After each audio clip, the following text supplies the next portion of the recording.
This video introduces GeoDim iLogic Manager for Autodesk Inventor. This feature is useful for users who already have custom text files or iLogic rule files and want to run them quickly without opening the iLogic editor every time.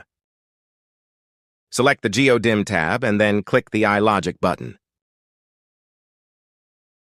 Click the Add iLogic button to register an existing iLogic rule. Click the Browse button. Select the folder where the iLogic rule file is stored and register the file.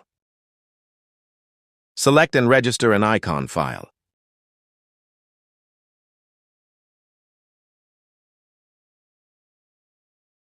Add a description so the purpose of the registered rule can be easily identified.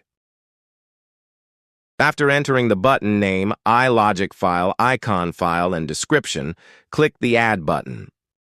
You can confirm that the rule has been added to the selected iLogic Manager tab. You can continue registering iLogic rules in the same way, and the registered rules are saved and displayed in the Manager list. In the Registration Settings window, you can select an iLogic rule and run a test.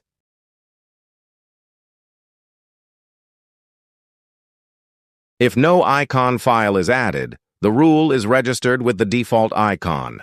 You can also review or modify the settings through the Add iLogic settings. GeoDim iLogic Manager helps users reuse their existing iLogic rules as button-based commands inside Autodesk Inventor.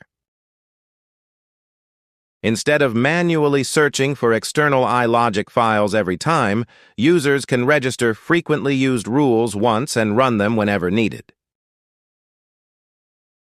Because rules can be managed separately for part, assembly, and drawing environments, automation commands for modeling and drawing workflows can be organized more systematically.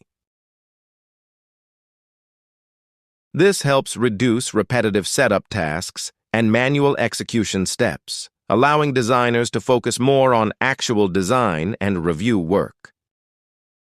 GeoDim series turns the user's iLogic rule library into a practical dockable command panel that can be used directly inside Autodesk Inventor. With GeoDim series, turn repetitive tasks into a faster and more consistent automation workflow.